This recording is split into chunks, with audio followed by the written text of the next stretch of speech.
these older, I think there were 2 men and maybe 4 or 5 women, and they were all like 60 plus, would meet once a week and speak in Yiddish and read some transliterated things, because most of them couldn't read Yiddish letters, and sort of talk Yiddish in a sense. So I met with them, and the 80-year-old-ish woman that led the group would meet with me for about 45 minutes before each class, and she would give me little things in Hebrew letters because I could read something of it, and she would sort of tutor me one-on-one in Yiddish. And I would fail every week because I never had time to study, but she was having a good time nevertheless.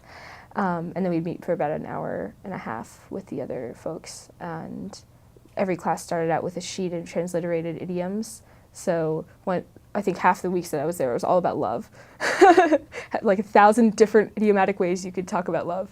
And then there were some about like schlemiels in a general sense. I think that was the other half. I think they were interested in me at the beginning, and they were like, why do you want to do this? This is weird.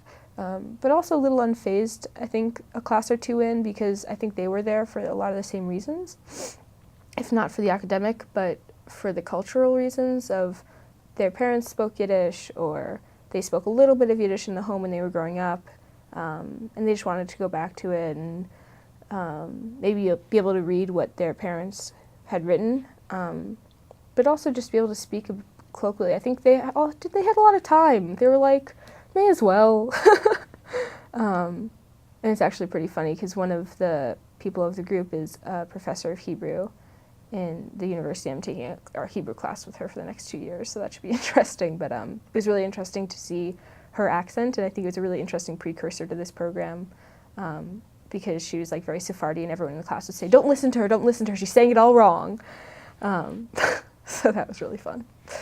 And the interesting part of that was learning a lot about Yiddish culture through them, because at the end of each class, the discussion sort of naturally progressed into something about like politics or Israel or Yiddish in a general historical sense, and it was really, really interesting, and I'm excited to go back and hear more of that.